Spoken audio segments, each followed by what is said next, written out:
Captain Minji floated through the junkyard, her boots magnetized to a broken Valorian hull plate. Around her, thousands of pieces of abandoned alien technology drifted in silent orbit above New Busan. This graveyard of ships stretched for kilometers in every direction. Each piece told a story of failure, of systems that broke down, of designs that didn't work. She checked her tablet again. The message from Earth Command was clear. The Galactic Council had placed an embargo on all human worlds. No trade, no supplies, no ship parts. Humanity had refused to surrender their faster-than-light technology, and the Council decided to punish them for it. The elegant Valorians and the logical Krithians led the blockade. They called human technology dangerous and primitive. Minji's crew waited inside the small salvage ship nearby. Engineer Dae-hyun, weapons specialist Hana, and pilot Young-soo had volunteered for this impossible mission. Earth needed warships to break the blockade, but humanity had no resources to build new vessels. Every shipyard was empty. Every construction facility lacked materials. That's when Minji had her idea. "We build a fighting ship from the junkyard," she announced to her crew over the communication channel. Young-soo laughed. "Captain, this is garbage. Broken parts from 17 different alien species. Nothing here works together." "Exactly," Minji said. "The aliens never thought to make their technology compatible. But we can." Dae-hyun pulled up technical specifications on his screen. He studied the Krithian shield generators, known to be unstable after extended use. He examined Valorian weapon systems, all depleted of power crystals. He reviewed Torgothi engines from 30 years ago, considered obsolete by modern standards. "Captain, each species builds for perfection within their own designs," Dae-hyun said slowly. "But humans, we're good at making things work that shouldn't work together." Hana grinned. "My grandfather used to repair Earth vehicles using parts from 5 different manufacturers. He said the best mechanics weren't the ones who followed the manual. They were the ones who ignored it." The crew began their work. They pulled a Krithian shield generator from a derelict science vessel. The generator had failed because it overheated, a common Krithian problem. But Dae-hyun noticed something. If he combined it with a Torgothi cooling system, the instability might actually become controllable power fluctuation. That could make the shields stronger, not weaker. Hana salvaged Valorian plasma cannons. They were beautiful weapons, elegant and efficient. They were also completely drained. But she found power cells from 6 other species in the junkyard. None were designed for Valorian weapons. She didn't care.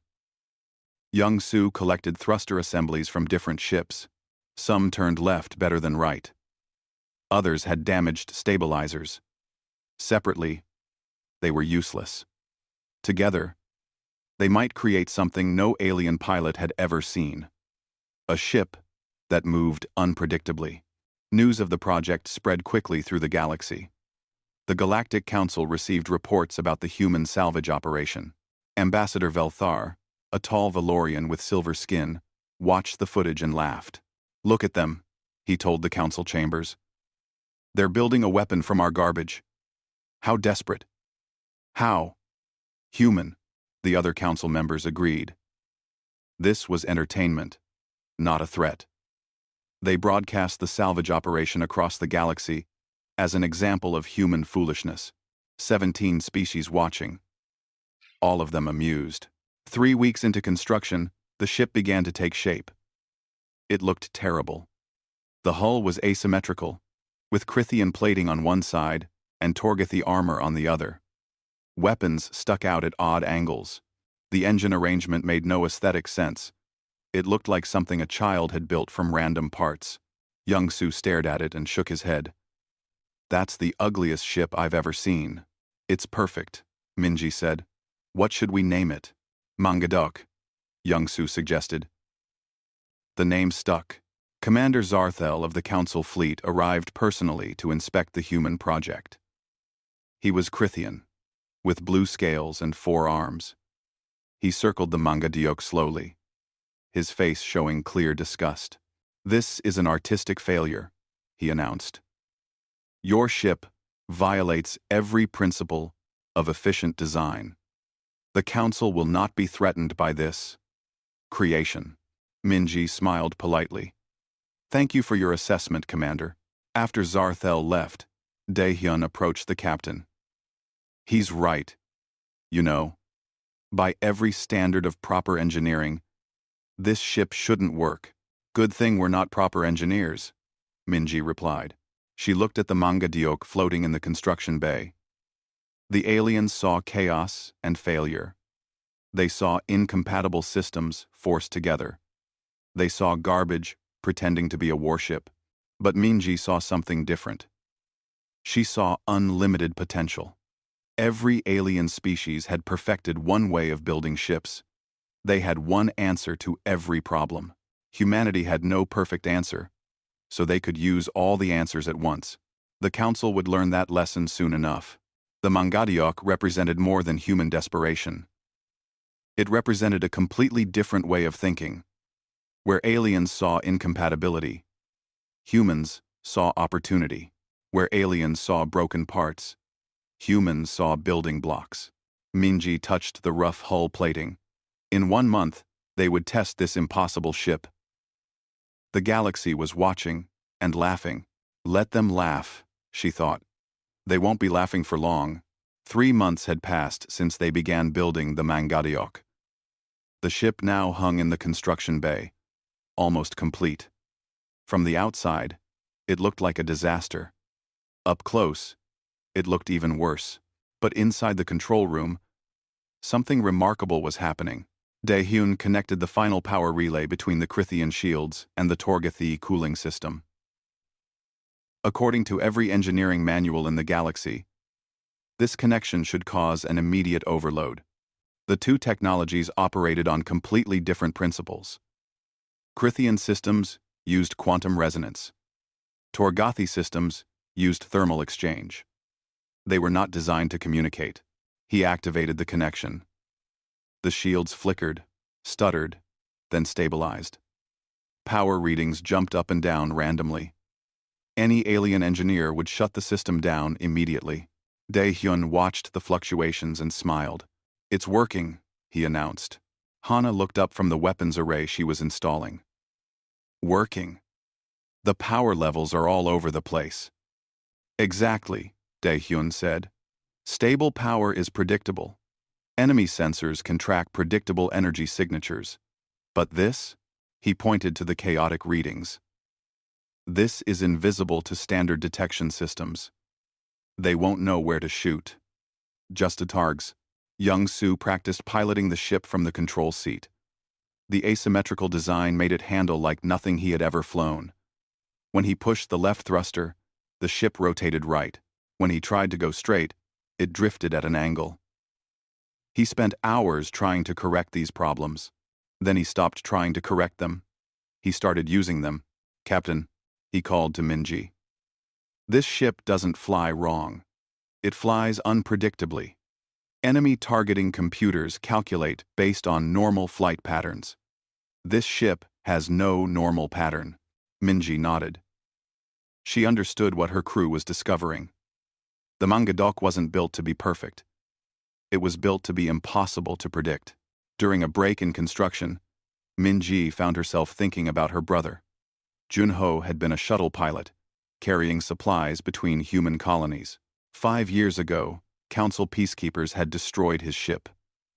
They claimed his faster-than-light drive was too dangerous to exist near their space lanes. Junho and 17 other humans died that day. The Council called it a safety measure. Humanity called it murder. That's when the real conflict started. Daehyun sat beside her, following her gaze toward the stars. "You're thinking about Junho." "Dog.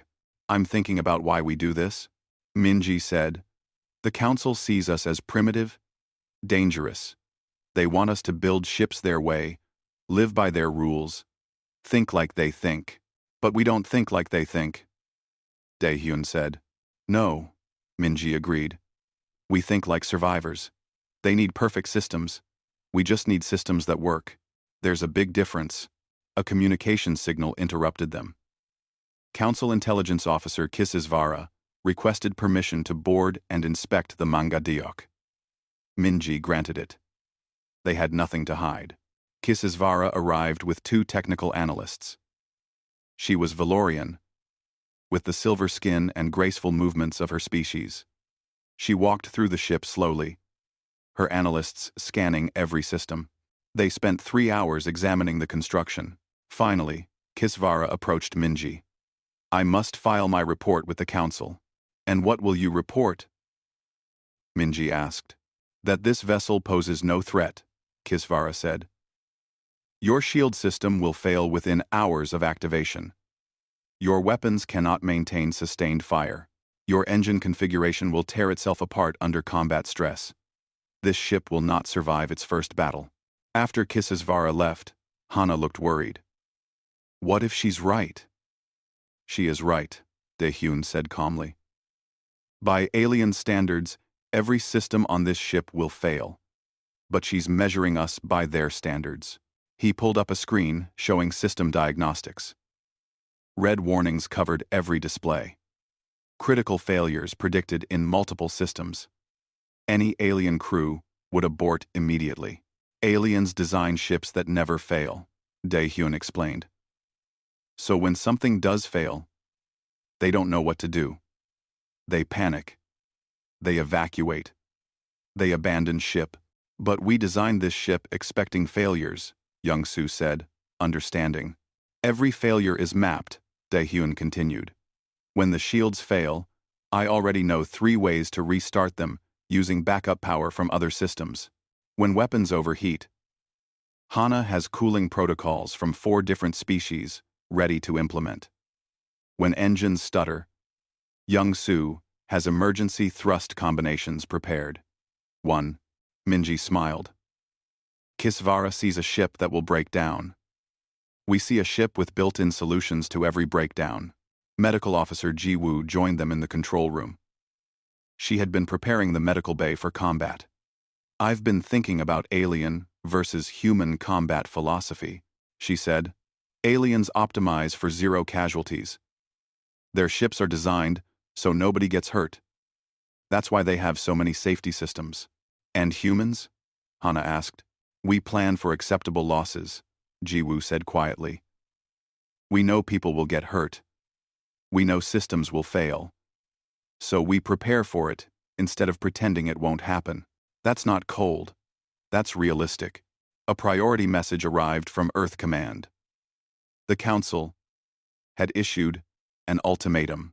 Humanity had 1 week to surrender their faster-than-light technology designs, or the Council would take them by military force.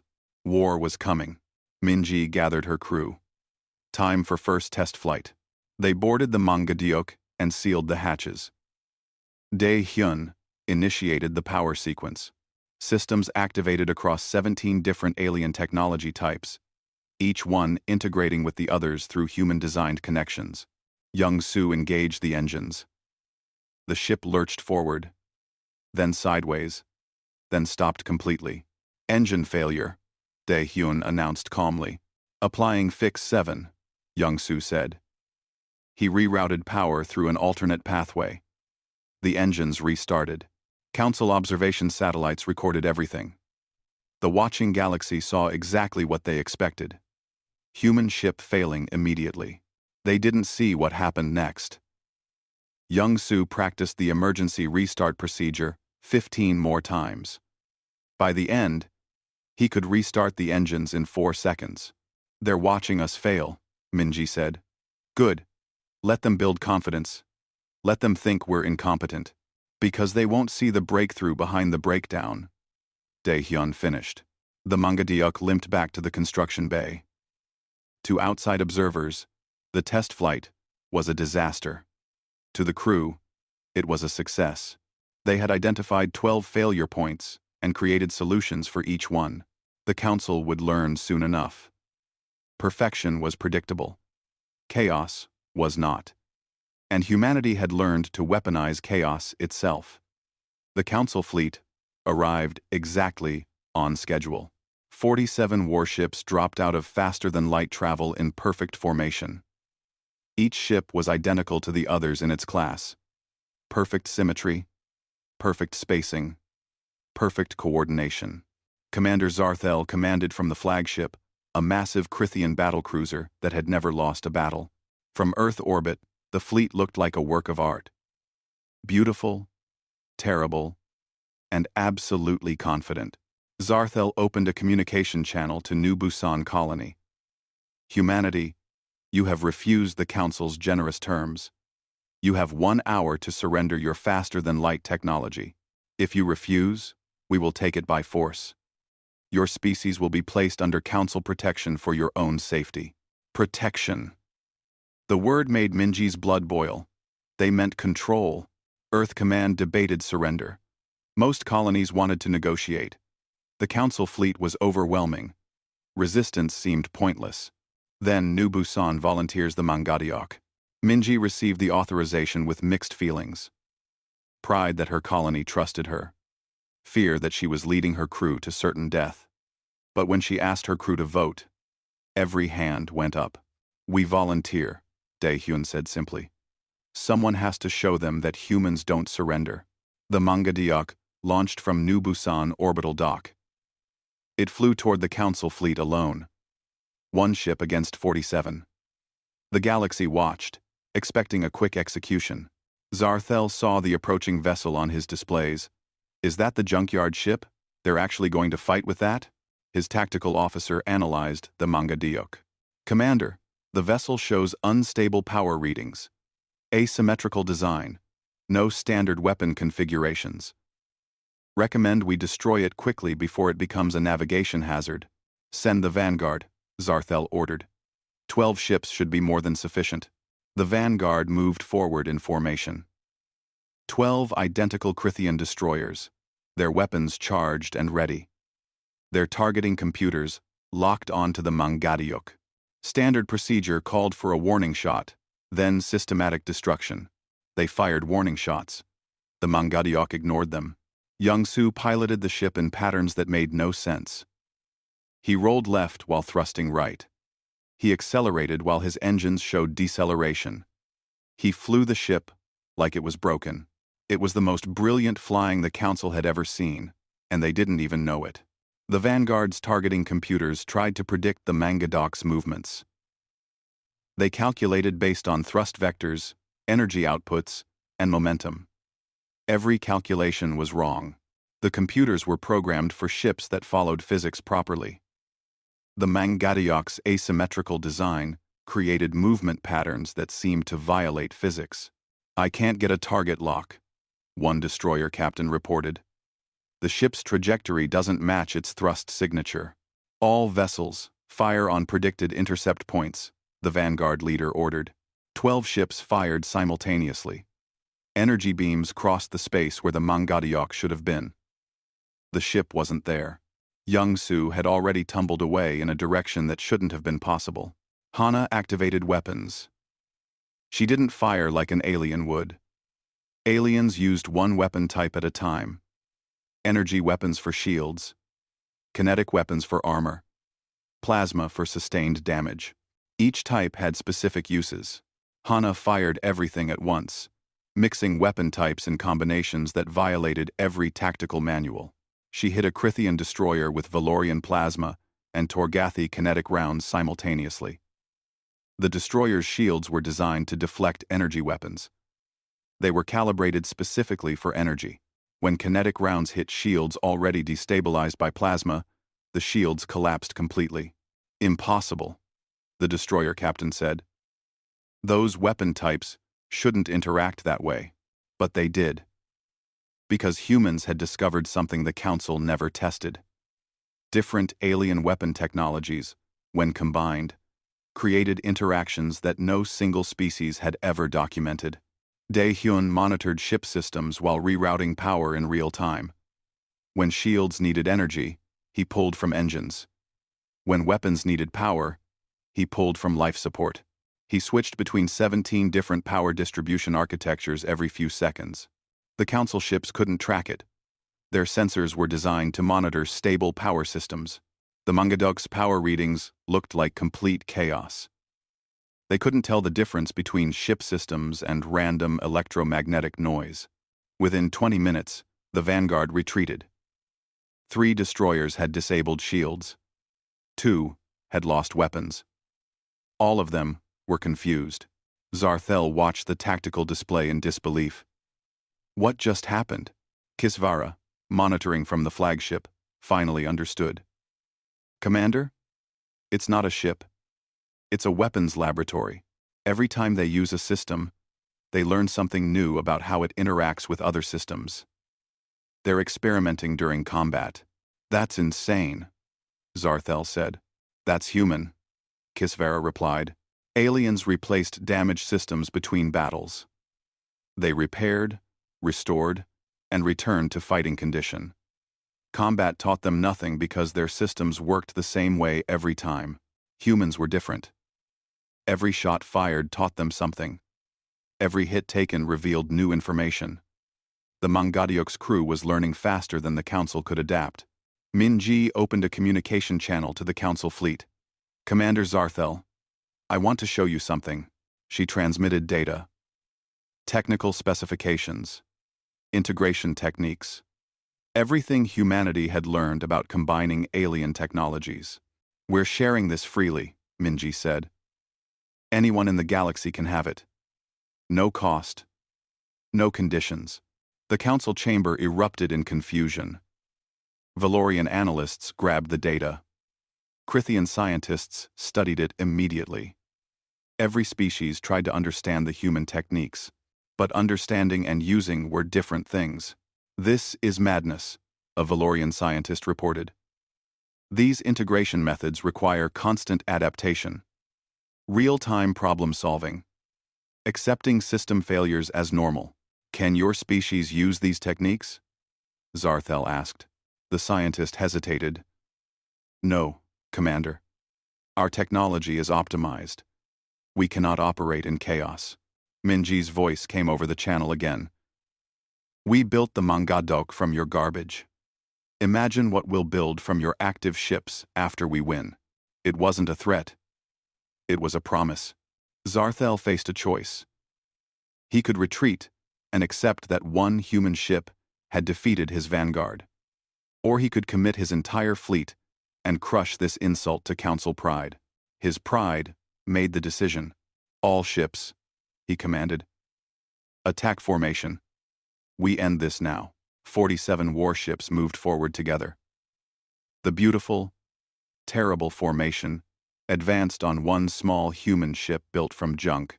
Minji looked at her crew. They were scared. They were excited. They were ready. Well, Youngsu said, at least we'll make it interesting. The battle for humanity's future was about to begin in earnest. 47 ships against 1.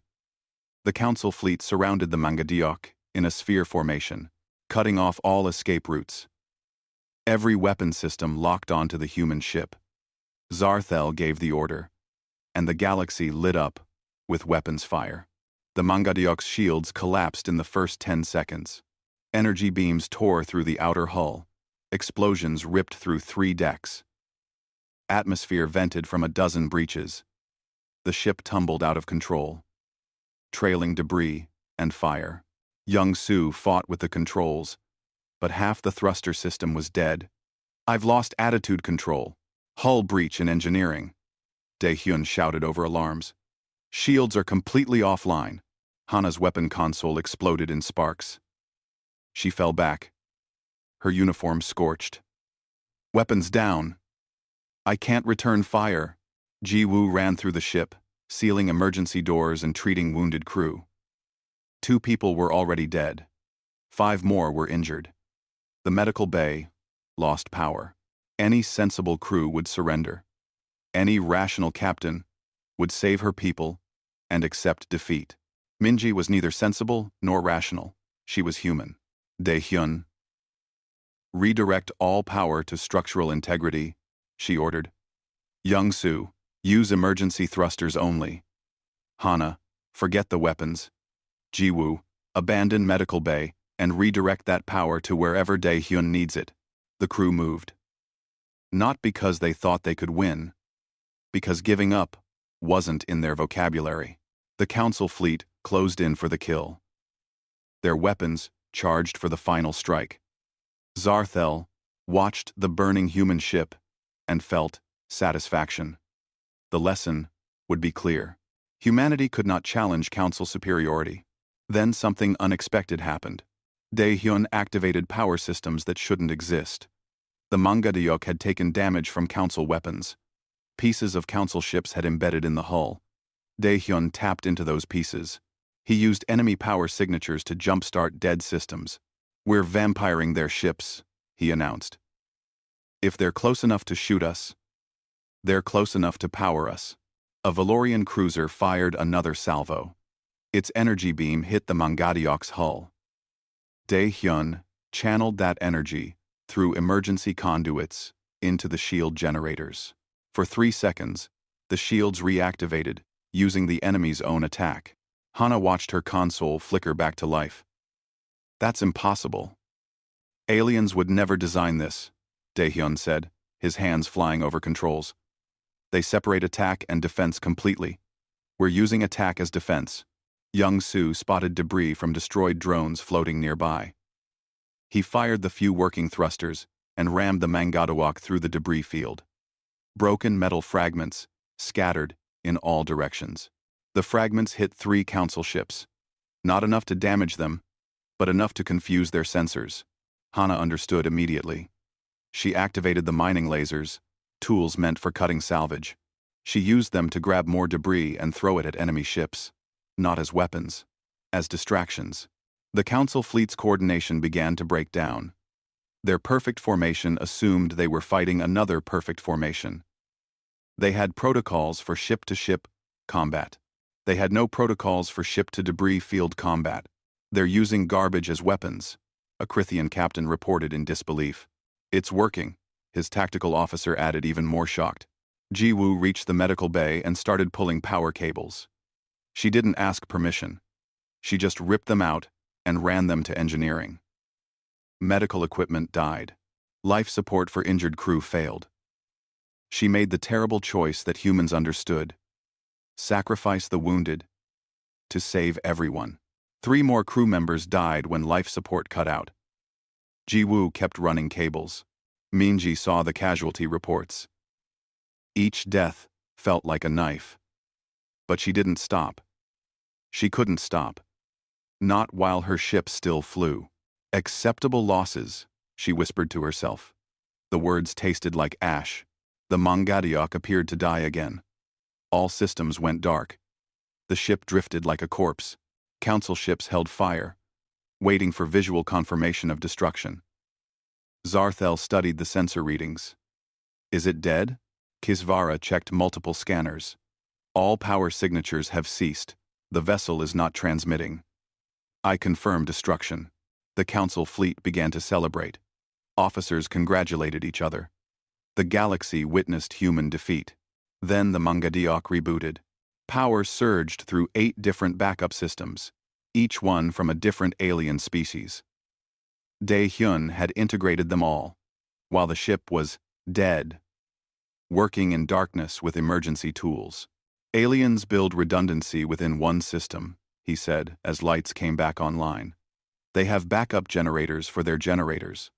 All the same type, all the same design."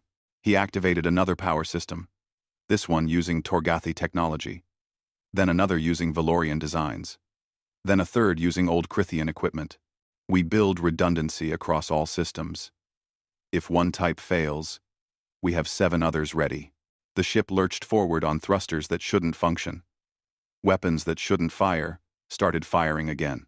Shields that were destroyed flickered back into existence using completely different technology than before.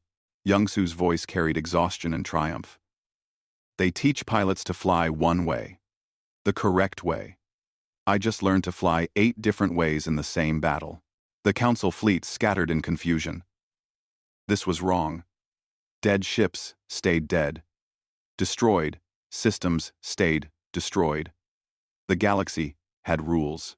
Humans were rewriting the rules while being shot at. Minji opened a channel to Zarthel. You see a junkyard ship as weakness. We see an unlimited toolkit. Every alien system has one purpose. You built it for one job. Humans see multiple purposes for everything. She targeted a council supply ship and fired. Not to destroy it, to disable it. The ship lost power, but remained intact. You built weapons, Minji continued. We built a teacher. Every battle teaches us something new. Hana disabled another council ship. Then another. The manga diok was falling apart, but it kept fighting. Each hit revealed new weaknesses. Each weakness became a lesson. Each lesson made them stronger. Zarthel watched half his fleet get disabled without being destroyed. The humans weren't trying to kill them. They were proving a point. Commander, we should withdraw, Kisvara said quietly. We are the Galactic Council, Zarthel shouted. We cannot lose to scavengers. We already lost, Kisvara replied. We lost the moment we thought perfection could defeat adaptation. She transmitted fleet-wide. All council ships, cease fire and withdraw. That is a direct order. You don't have authority, Zarthel protested. I have enough authority to save lives, Kisvara said. Including yours, Commander. The council fleet began to disengage. Ships pulled back from the debris field. Weapons powered down. The perfect formation dissolved into retreat. Inside the manga diok, Minji slumped in her chair. They had lost 12 crew members. The ship was barely flying. They had nothing left to give, but they had won. Youngsu looked at the retreating council fleet. We did it. We actually did it. No, Minji said quietly, looking at the casualty list. We survived it. There's a difference, but sometimes survival was the greatest victory of all. 1 month after the battle, the Galactic Council reconvened in their grand chamber orbiting the Valorian homeworld. Representatives from 43 species filled the seats. Everyone expected the Council to punish humanity for their defiance. Instead, they received an invitation. Captain Minji brought her crew to the Council chambers. More controversially, she brought the manga dock itself, parking it in orbit nearby where every species could see it. The battered ship still showed battle damage. Scorch marks covered the hull. Whole sections remained sealed because atmosphere leaked through holes. It looked like it barely survived. Because it barely had. The Valorian Council leader, an ancient diplomat named Selthar, opened the session. Humanity. We gather to discuss the weapon you deployed against our peacekeeping fleet. We must understand its nature. Valorian scholars stood first. The junkyard ship defeated our fleet. 1 vessel against 47. By all measurements, this must be the most powerful weapon ever created. Crithian logicians presented next. We disagree. The vessel won, through chaos and improvisation. Chaos cannot be replicated. Therefore, it cannot be a true weapon. It was fortunate accident. Torgathi warriors demanded answers. Share your technology with the Council. We will build a fleet of junkyard ships. Together, we will be unstoppable. Minji listened to them argue for an hour. Finally, she started laughing. The chamber fell silent. Laughing at the Council was not protocol. You can't, Minji said simply. You can't build what we built. That's the point. Dae-hyun stepped forward. He carried a Valorian shield component and a Crithian power cell. May I demonstrate? Selthar nodded. Dae-hyun placed both pieces on a table where everyone could see. These two technologies are incompatible. Every engineer in this room knows this. Different power frequencies, different operational principles, different safety standards. He connected them anyway. The Valorian scholars gasped. That will cause immediate system failure. Dae-hyun activated the connection. The components flickered, sparked, and stabilized. power flowed between them in patterns that made no sense by either species' standards. Valorians see incompatibility, Daehyun explained. Krithians see logical impossibility. Humans see possibility. He looked around the chamber. Every species here perfected one approach to technology. You spent thousands of years making your systems work better and better. You became specialists. And humans? Seldar asked. We never perfected anything, Daehyun said. We couldn't afford to specialize. So we learned to use everything. We became integrators. Young-soo added his perspective. You fly ships that move exactly as designed. Perfect control. Perfect predictability. Your pilots trained for years to achieve that perfection. He pulled up footage of the Mangadok's battle maneuvers. I fly a ship that moves wrong on purpose. I trained for 3 months. But I learned something you never could. What? Asked a Torgathi warrior. How to use broken things, Young-soo said. You replace what breaks. We work with what breaks. Your perfection makes you fragile. Our chaos makes us flexible. Hana stood next. You asked about the weapon. You want to know what made the Mangadiok so dangerous. She gestured to the ship visible through the chamber windows. It's not the ship. The ship is just metal and circuits. The weapon is human thinking. The council members looked confused. Minji took over. The Mangadiok isn't special because of what it's built from. It's special because of who built it.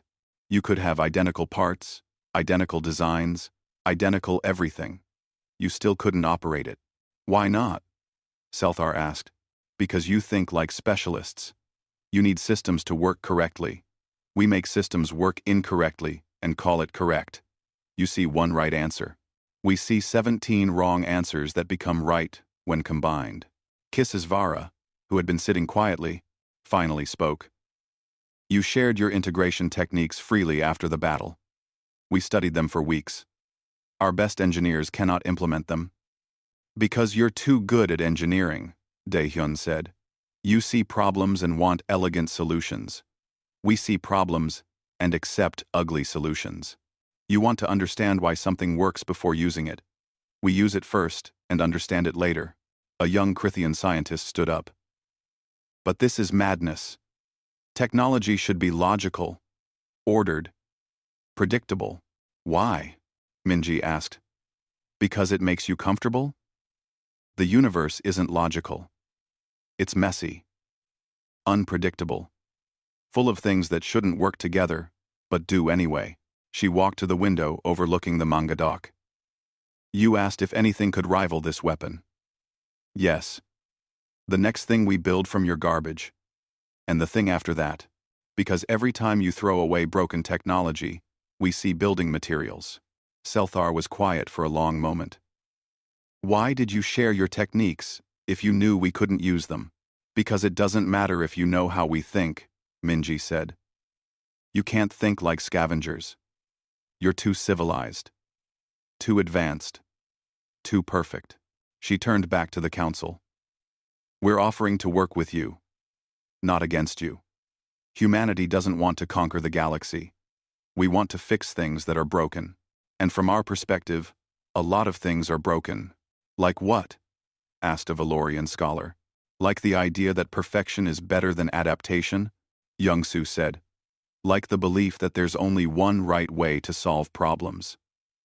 Like thinking that chaos is the enemy, instead of a tool. The council debated for hours.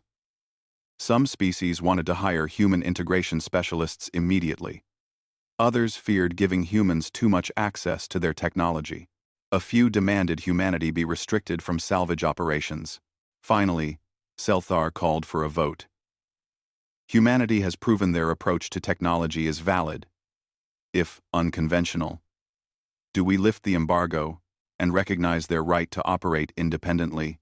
The vote passed. Not unanimously, but clearly. After the session ended, Zarthel approached Minji privately.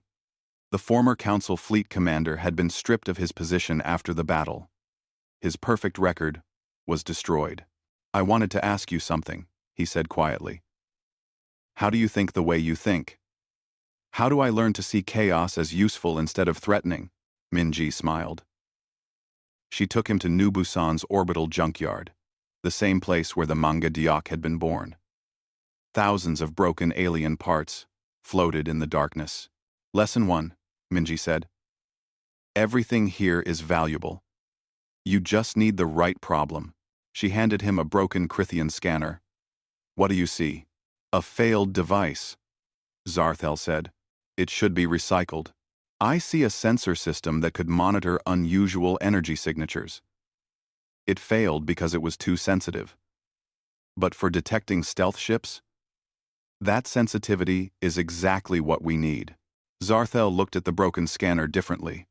"I never thought." "I know," Minji said gently. "You were trained not to think that way. But you can learn." Back at council chambers, Kisesvara received an urgent message. A mysterious signal had been detected at the galaxy's edge. Unknown technology. Possible threat. The council began debating which perfect, specialized fleet to send. Ships optimized for combat? For research? For diplomacy? Kisesvara interrupted them. "Or, we send the ship, built for problems we haven't imagined yet," she called Minji.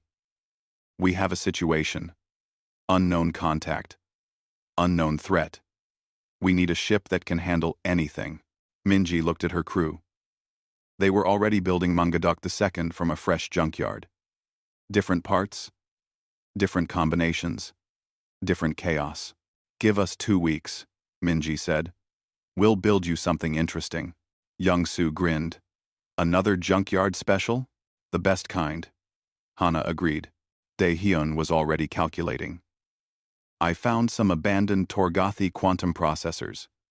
If I combine them with those Valorian sensor arrays and some human computing cores, will it work?" Jiwoo asked. "Probably not," Dae-hyun admitted. "But it'll be fascinating finding out." The crew laughed. They had lost friends in the last battle. They had sacrificed so much. But they had proven something important. Perfection solved known problems. It gave you one answer that worked every time for the same situation. Chaos solved problems you hadn't seen yet. It gave you 17 answers that might work for situations you couldn't predict. The galaxy was learning that sometimes the best weapon wasn't the most powerful. It was the most adaptable. And nobody adapted like humans, who had nothing to lose and everything to prove. Minji looked at the growing Mangadok II. It was already ugly. Already asymmetrical. Already breaking every rule of proper ship design. It was beautiful. The junkyard philosophy was spreading. Not because the council understood it, but because the universe kept presenting problems that perfection couldn't solve. And whenever perfection failed, humanity would be there with duct tape, spare parts, and the absolute confidence that broken things could be made to work. They just had to think like scavengers instead of specialists. And humans had been scavengers since before they reached the stars.